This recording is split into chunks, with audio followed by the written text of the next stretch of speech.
Tower Guard is founded, of course, in 1934, and originally it was all female organization, and the basis of it was reading the blind students at Michigan State. And the whole purpose behind that is that everyone having an equal opportunity for education. My name is Kent Dell. I'm the president of Tower Guard. I'm 25, and everyone else in Tower Guard is like 19 years old. But I have not met a more professional group of people than the people that I serve with. Like, the officers are just outstanding. They're more mature than I could have ever imagined I would be at 19. If I had one opportunity to be the president of Tower Guard and I pass it up, I don't think I'd be able to, live with that. I feel like I can make a difference. I like to make a difference. I love being part of Tower Guard. Just being a part of this organization that's been around for so long, it gives me a sense of belonging and really being a part of MSU campus. I volunteer at the RCPD. I get to read exams, which is my favorite part. And it's just more personal. You learn their story a little bit, or they tell you a little bit about themselves, and they're always really appreciative too. There's so many traditions with May morning sing. That was one of the coolest days of my semester last year because it was such a big surprise. I had no idea. And one of my really good friends was the one that brought me there. That was a special moment that we'll share forever. And I've also met so many other people. And it's cool because we're all very intellectual, but from different backgrounds and majoring in different things. I never thought I'd meet someone who's a dance major. So that's really cool to get a big variety and see everyone else that's on campus. My name is Stephanie Cross. I just graduated from MSU last year, May of 2011.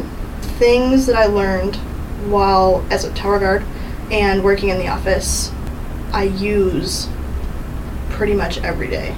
After a conference that I went to and working here and meeting all the students that RCPD works with, I switched my specialization from physical anthro to cultural.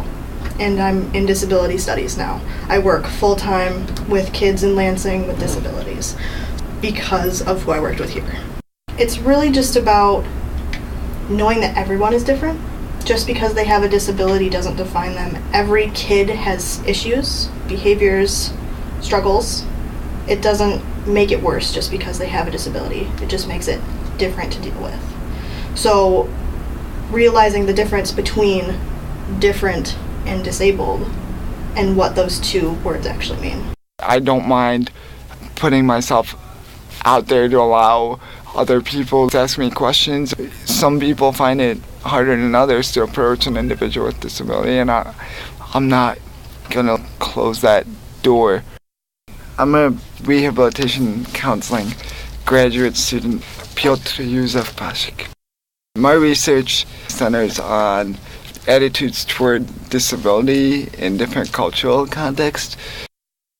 Personal interest of mine is the relationship between physical activity and disability and how that impacts disability experience. I went to Mexico, the Paralympic Games, because I wanted to get another perspective. And it came together very nicely because there was a very big influx of individuals with disability in the city. So it was all about your skill, not about your disability, just about what you were able to do. And that's what I really like.